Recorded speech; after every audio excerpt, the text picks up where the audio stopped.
और कोई भी आचार्य गुरु महामंडलेश्वर जी यदि हमारे सिलेबस के आधार से यानी हमारे पवित्र सद्ग्रंथों में वर्णित ज्ञान को हमें बता रहा है तो वो ज्ञान है सही। और जो इन पवित्र सद्ग्रंथों में वर्णित ज्ञान के विरुद्ध ज्ञान दे रहा है, अर्थात जो सिलेबस से बाहर, पाठ्यक्रम से बाहर कोई टीचर, कोई अध्यापक पढ़ा रहा है, तो वो उसका ज्ञान सही नहीं है, उसका ज्ञान सिलेबस अनुसार नहीं है, पाठ्यक्रम के अनुसार नहीं है। तो ऐसे ही जो आध्यात्मिक टीचर हैं, आध्यात्मिक गुरु हैं, आचार्य हैं, यदि वो हमारे सद्ग्रंथों में वर्णित उल्लेख के आधार से वो अपना ज्ञान सुना रहे हैं, जनता को प्रवचन कर रहे हैं, तो वो ज्ञान सही है, वो अध्यापक सही है। वो क्योंकि ये जो आध्यात्मिक गुरु हैं ये भी टीचर होते हैं, ये आध्यात्मिक टीचर हैं। और हमारा सिलेबस है ये पवित्र सद्ग्रंथ, इनमें वर्णित विधि और ज्ञान को जो टीचर अर्थात जो आचार्य गुरु हमें बता रहा है तो वो टीचर सही है, वो आचार्य है। और जो हमारे सद्ग्रंथों के विपरीत ज्ञान दे रहा है उसको लोक वेद कहते हैं। वो लोक वेद मीन उसका सेल्फ मेड दंत कथा, तो वो ज्ञान निराधार होता है। और जिस प्रकार विद्यार्थियों का नाशक होता है वो टीचर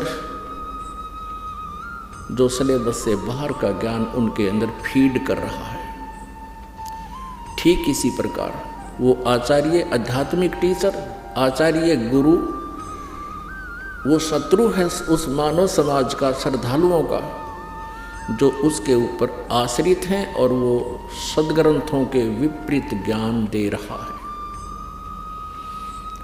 और सद्ग्रंथों में वर्णित, शास्त्रों में वर्णित विधि से विपरीत भक्ति विधि बता रहा है, मनमाना आचरण करा रहा है, वो टीचर ठीक नहीं, वो आचार्य ठीक नहीं, वो शत्रु है आप जी का। अब ये निर्णय करना पड़ेगा कि कौन आचार्य ठीक ज्ञान दे रहा है और कौन गलत दे रहा है। श्रीमद् भगवत गीता अध्याय नंबर 16 के श्लोक नंबर 23 और 24 में स्पष्ट किया है गीता ज्ञानदाता ने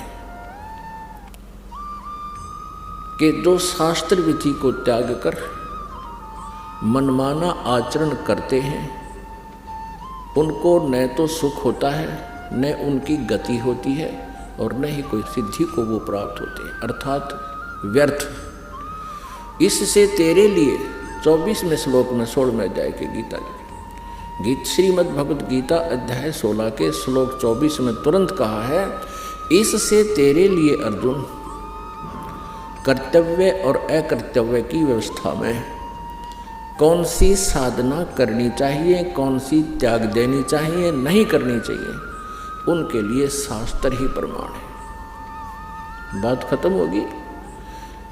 जो आचार्य या जो श्रद्धालु श्रीमद् भगवत गीता जी को सही मानता है, श्रोधार्य मानता है और इसके पाठ्यक्रम में विश्वास रखता है, और जो आचार्य अपने शिष्यों को, अनुयायियों को ये राय देता है कि गीता जी का नित्य पाठ अवश्य करना चाहिए, तो फिर वो अगर गीता जी के विरुद्ध साधनाएं बता रहा है और गीता जी के विरुद्ध वो ज्ञान दे रहा है तो वो अज्ञानी आचार्य है, वो तत्व ज्ञानहीन है, वो आध्यात्मिक ज्ञानहीन अज्ञानी है। कोई प्रश्न करते हैं किनको?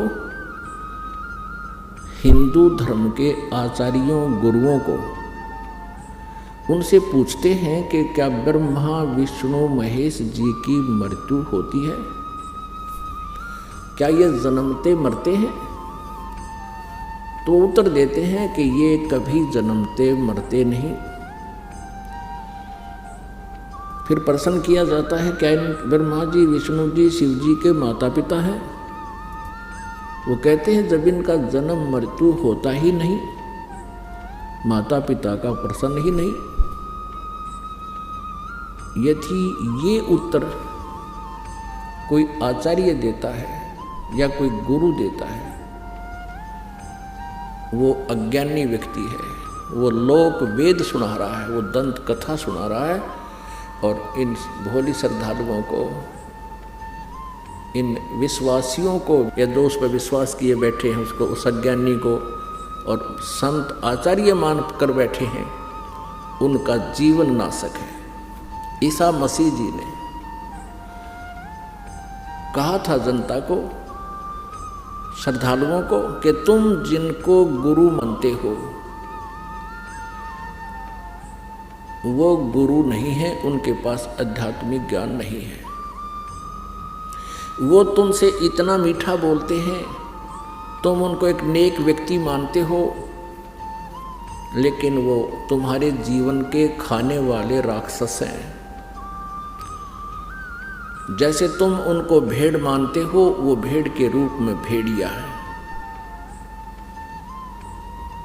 और इसी बात का दुख माना था उन दुष्ट नकली गुरुओं ने और उस महापुरुष को मौत के घाट पहुंचवा दिया, जनता को सत्य से परिचित नहीं होने दिया।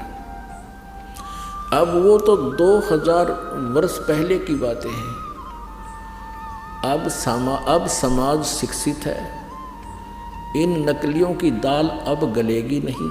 सदग्रंथ हमारे पास हैं और सदग्रंथों में हम इन तथ्यों को जब देखेंगे, फिर उन नकली गुरुओं को धिक्कार देंगे कि जुबान बंद कर लो, बस बहुत हो लिया तुम्हारा। अभी तक इन श्रद्धालुओं को अपने ही सदग्रंथों की जानकारी नहीं है। किसी भी पवित्र धर्म के श्रद्धालुओं को अपने धर्म के सदग्रंथों की जानकारी नहीं है। वो हमें क्या संदेश दे रहे हैं? उनके गुरुओं ने जो भी लोक वेद सुनाया है, उसको उन्होंने शास्त्र वाला ज्ञान मानकर सिरोधार्य कर रखा है। वो बिल्कुल व्यर्थ है।